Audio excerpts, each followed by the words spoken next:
Este é o programa Fronteiras da Ciência da Rádio da Universidade, onde discutiremos os limites entre o que é ciência e o que é mito. A origem da vida é um dos grandes problemas científicos em aberto atualmente. Grandes avanços foram feitos nessa área, para entender tanto a parte de processos geológicos, químicos, bioquímicos envolvidos. Mas existem grandes perguntas: quando, onde, como, que ainda esperam respostas. Diversas hipóteses foram feitas, embora não exista ainda uma resposta definitiva. Hoje nós vamos então falar sobre a origem da vida, focando na chamada hipótese do mundo de ferro e enxofre, que propõe que a vida começou na superfície de alguns minerais. Nosso convidado é o Jefferson Franzon, do Departamento de Ciência de Alimentos. Conversando com ele, eu, Jefferson Arenzon, do Departamento de Física, o Jorge Kilfield, da Biofísica, todo mundo aqui da URGS. Jorge, começa tu então contextualizando um pouco o problema. De fato, a questão da origem da vida deve estar entre os principais problemas da ciência e talvez os mais difíceis de resolver, porque como quase todos os problemas que envolvem o passado da vida ou da geologia, enfim, toda a história do planeta, sempre tem duas perguntas básicas: como que aconteceu, como foi e como poderia ter sido. Como aconteceu, por exemplo, em biologia se estudam fósseis e as fossilizações diversas, mas os fósseis vão até um certo ponto atrás no tempo.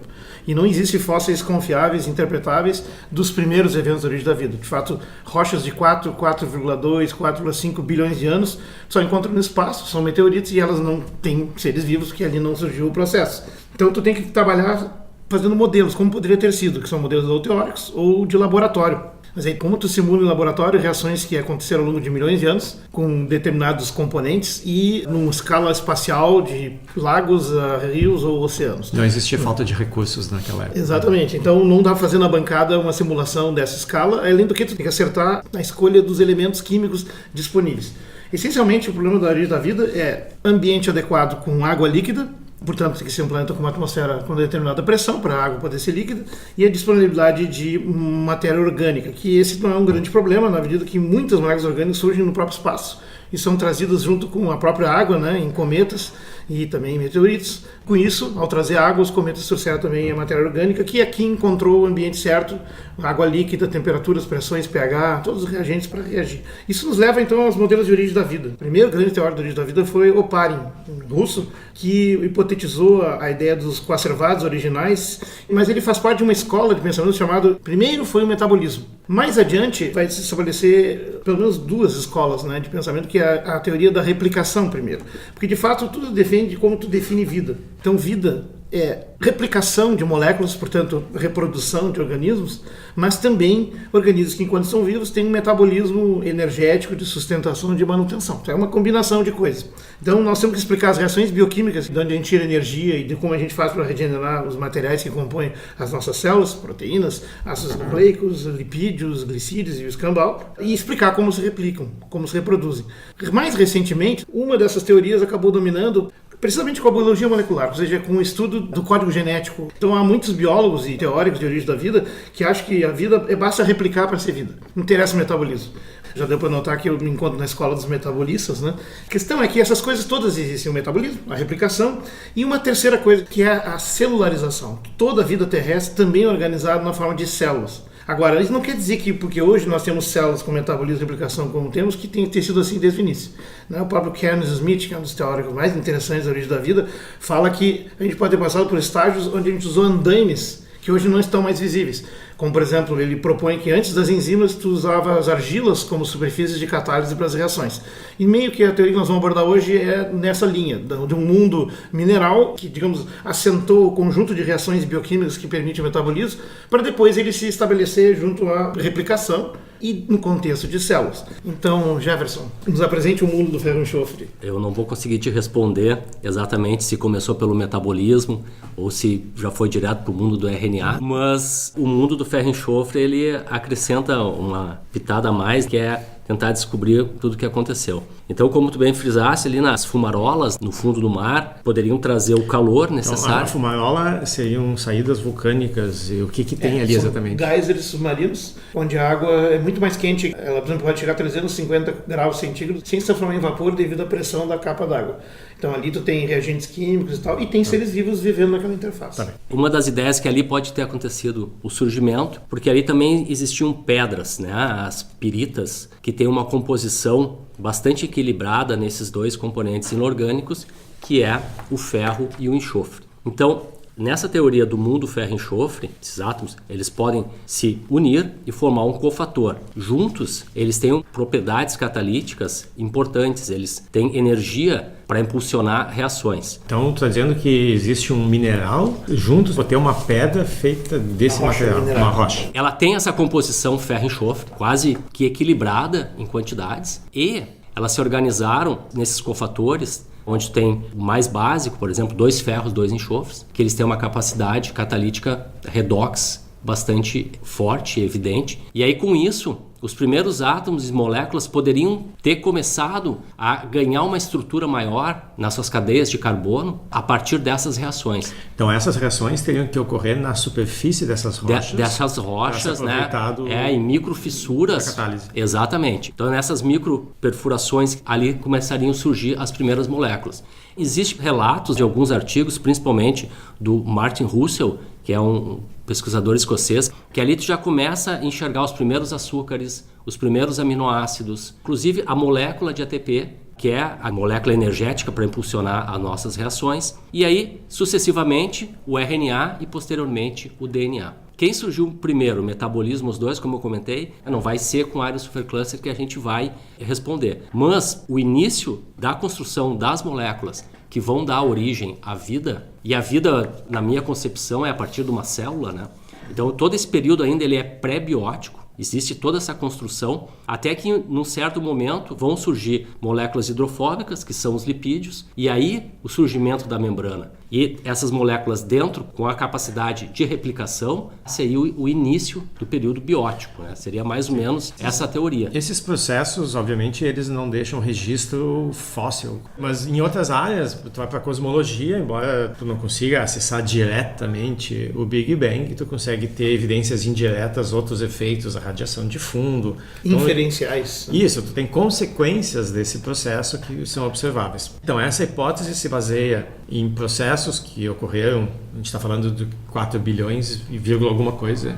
A pergunta é, quais são essas evidências indiretas que a gente tem hoje de que essa hipótese é razoável, de que isso realmente possa ter acontecido? A gente começou esse trabalho entendendo primeiramente a fixação de nitrogênio. Existe um grupo de bactérias diazotróficas, né, que tem a capacidade de transformar o nitrogênio molecular em amônia e isso transferir um nitrogênio acessível. Isso é algo que a raiz da planta faz. Ela absorve a partir da transformação feita por essas bactérias. Ela absorve a amônia. A amônia. É uma simbiose localizada. Por isso que quando o solo empobrece de alguma forma, essas bactérias morrem, as plantas simplesmente dançam. Precisa delas como nós precisamos das bactérias do nosso trato digestivo. E daí deve vir a dificuldade de plantar batata em Marte. Entre outros, mas ele resolveu no filme lá de uma forma interessante, né? Usando, bem, deixa pra lá. Nesse período anterior a isso, na década de 60, os primeiros trabalhos mostravam que era possível, numa condição de laboratório, em aerobiose restrita, juntar esses dois cofatores, porque eles são extremamente sensíveis ao oxigênio. Porque se tu está tentando reproduzir um processo de um período onde o oxigênio não é disponível, tem que ser nessas condições. Então a ferrodoxina foram as primeiras enzimas. Como é que ela pode funcionar dentro da célula? Partindo do princípio que a fixação de nitrogênio é uma das bases da sustentação da vida na Terra. Depois, como a gente estudou bastante em bioquímica, a cadeia respiratória, também a transferência dos elétrons para formar a água e posteriormente sintetizar o ATP depende do fluxo de elétrons por moléculas também de ferro e enxofre. E finalizando, na terceira hipótese de sustentação na vida na Terra, que é a fotossíntese, também a necessidade desses elementos. Como ela está distribuída uniformemente em todas as possibilidades de vida, começou a se trabalhar não só em cima da fixação de nitrogênio, que realmente foi o início de tudo, mas se procurar em outros micro-organismos, que não as diazotróficas, a presença de proteínas capazes de formar esse cofator e distribuir para as outras proteínas. Por quê? Porque nos estudos iniciais a gente identificou que para a nitrogenase, então, que é a enzima de transformação, existia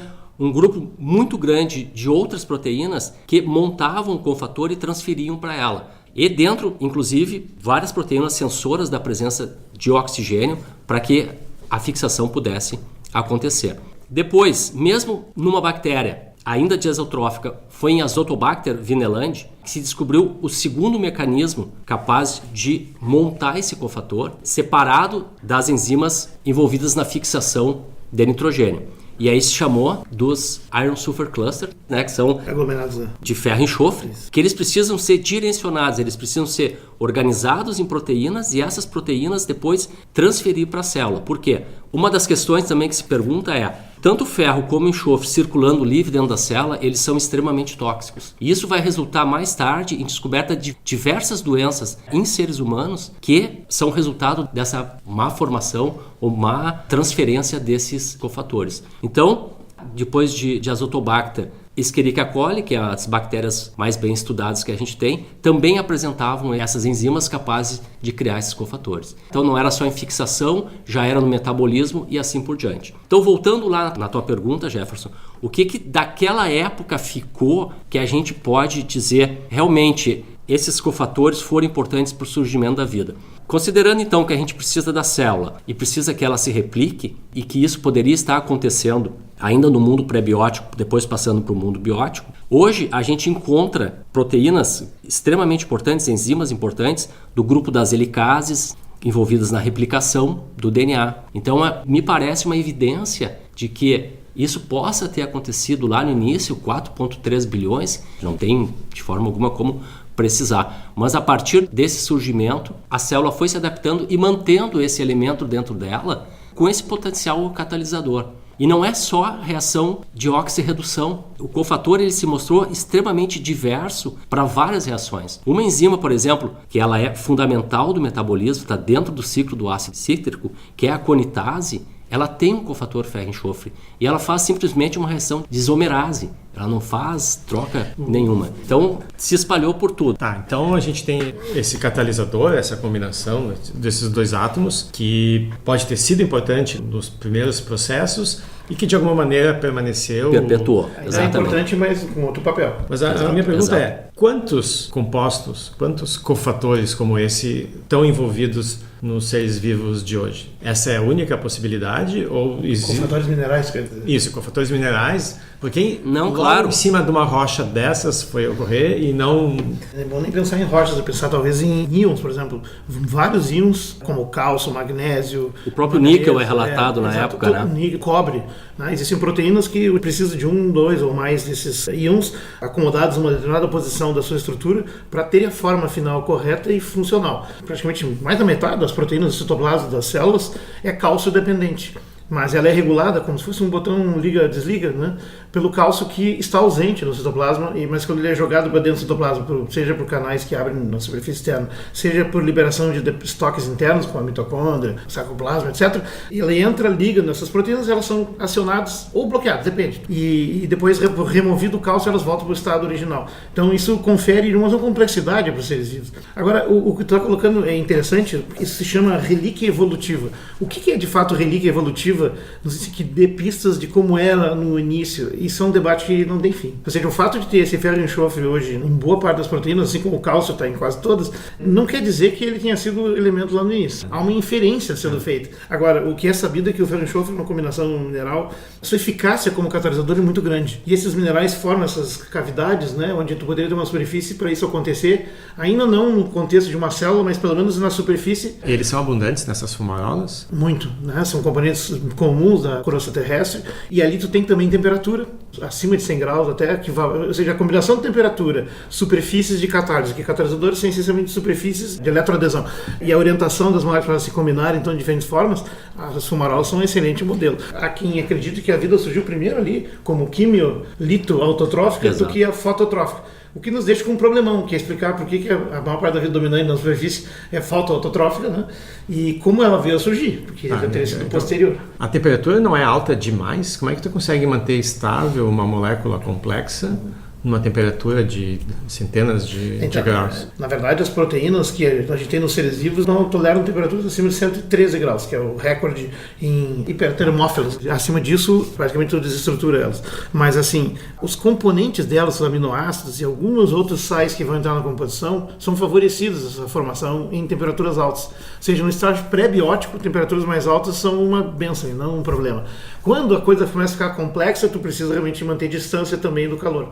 E isso é legal das fumarolas, é que tu tem assim tem um gradiente. O gás de temperatura, exato. Muito curto, assim, ó, tipo, onde está o jato principal está a 350, 400 graus, e aí ele já cai para 100 graus a alguns milímetros, e a 2, 3 centímetros já está próximo à temperatura do fundo dos oceanos, que é em torno de 4 graus. Então, por exemplo, existem ecossistemas que surgem em torno dessas fumarolas, inicialmente com colônias de bactérias, depois vem invertebrados, moluscos, aí vem crustáceos que migram pelo fundo do oceano, chegam ali, e os crustáceos ficam lá pinçando matéria orgânica de dentro do jato, né? E sobrevivendo dessa forma. Ninguém fica dentro da temperatura alta. Detalhe, né? A água só pode chegar a 350 graus e ainda ser líquida por causa da pressão de mais de 100, 200 atmosferas. Mas Jefferson, claro, não foi só o ferro e enxofre. Tem o cálcio, tem magnésio. Hoje, bioquimicamente, as enzimas, elas sempre têm, porque na transcrição, tradução, tu vai montar os aminoácidos.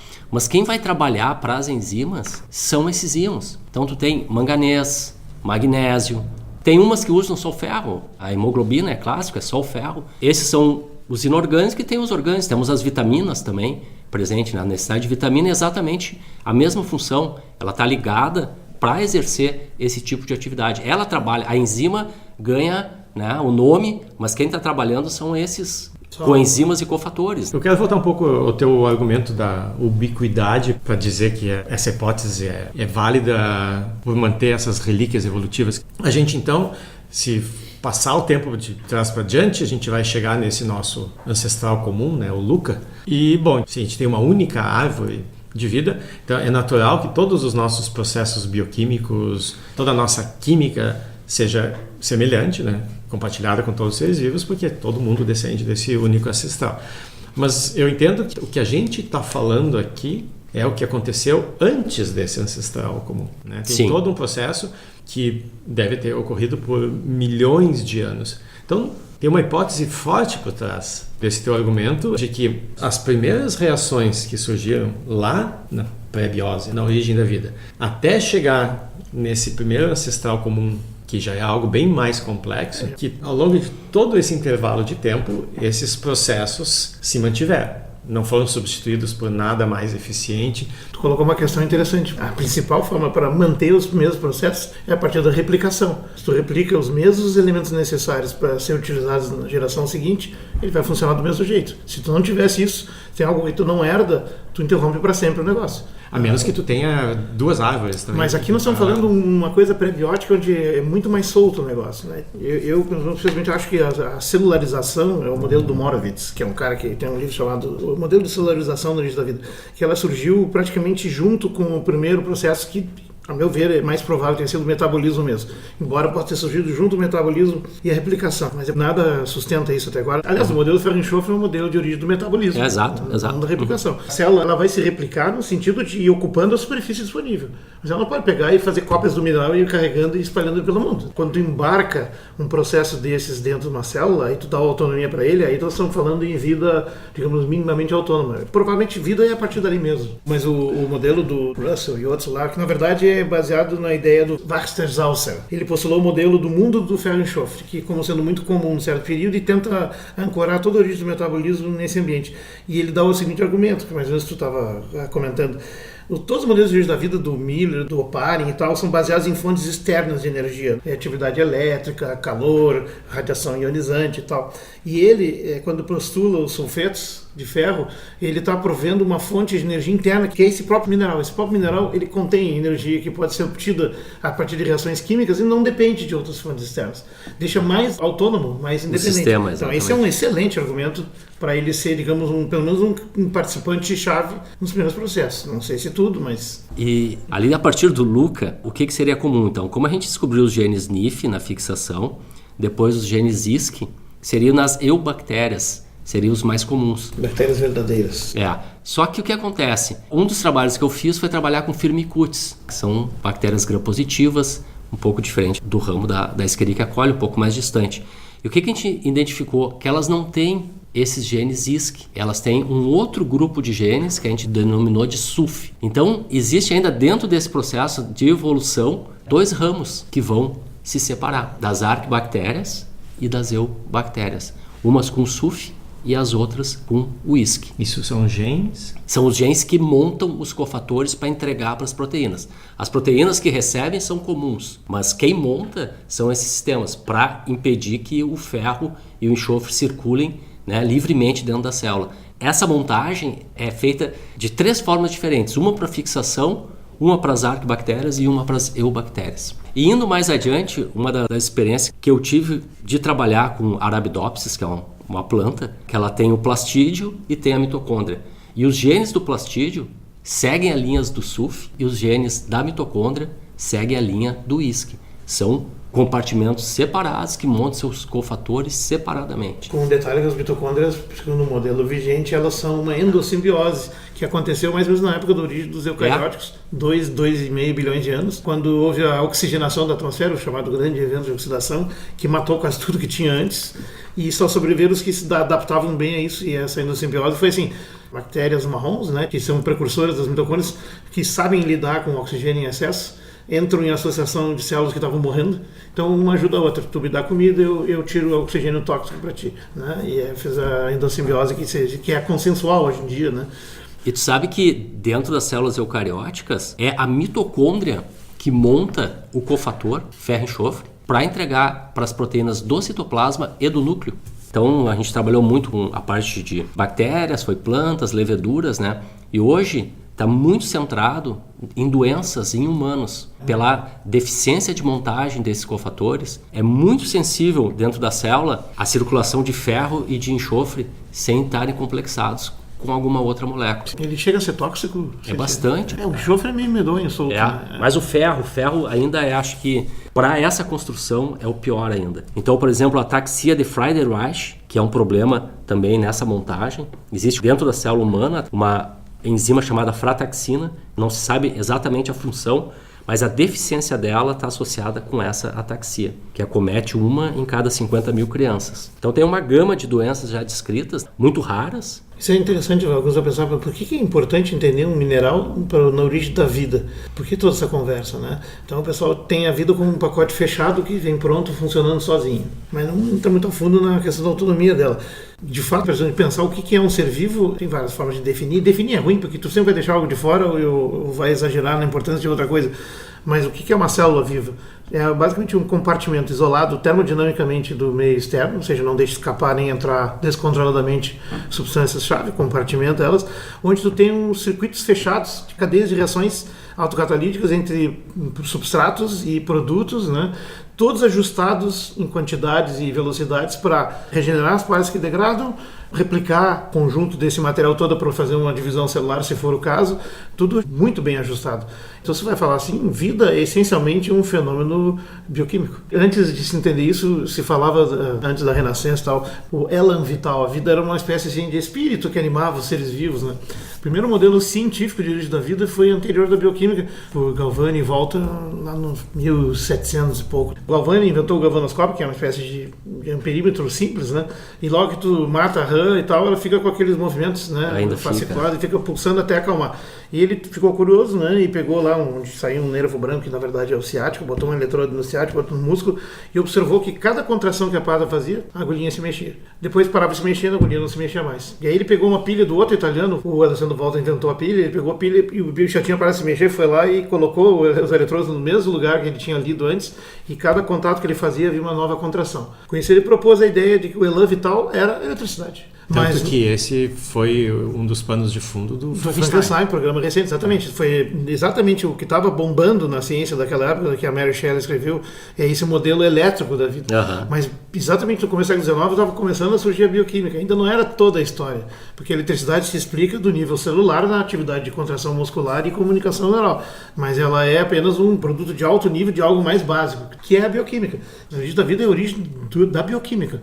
dessas cadeias autocatalíticas, né? E no modelo ele fala, né, que seria na superfície das rochas mesmo. Das rochas, cavidades, as piritas, né? Que é o famoso ouro de bobo, né? Ela tem aquela coloração parecida com ouro, que vem do enxofre mesmo, né? O que os críticos dessa teoria dizem? A origem da vida, não existe uma teoria estabelecida, existe um conjunto de hipóteses, várias hipóteses. Qual é a aceitabilidade dessa hipótese como mecanismo primordial? Existem hipóteses competindo com ela. Tem variantes dela. Por exemplo, o modelo do tio Esser, do Christian de Duve, é uma variante desse aqui. O tio Esser tem enxofre. Tu pode ter começado com outra molécula, mas em algum momento derivou para ferro e enxofre. Por que tu não pensar que também já começou? Se ele estava disponível nas fumarolas, com temperatura, e a possibilidade é essa. Se não foi, mais adiante ele se incorporou.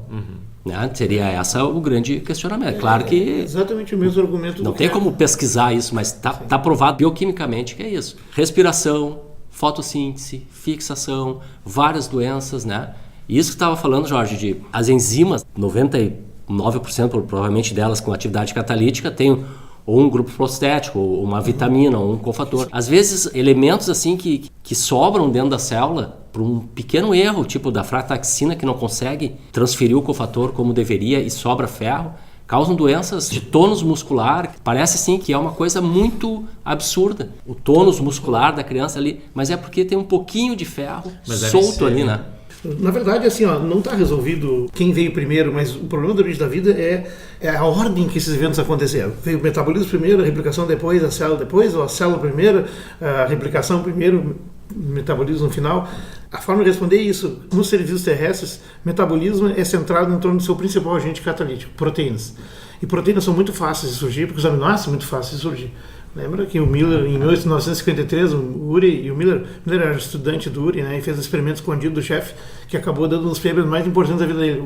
E o Miller descobriu, então, botando lá uma atividade elétrica, água, amônia e alguns gases em particular, 4, que os mesmos que o Oparin propôs, ele fez surgir, assim, em poucos dias, 8 dos 20 aminoácidos fundamentais dos seres vivos. 10 anos depois, descobriram um meteorito, que é o meteorito carbonáceo condrito, o Murchison, se descobriu no meio do material orgânico, uma quantidade grande, os mesmos 8 aminoácidos, mais alguns outros.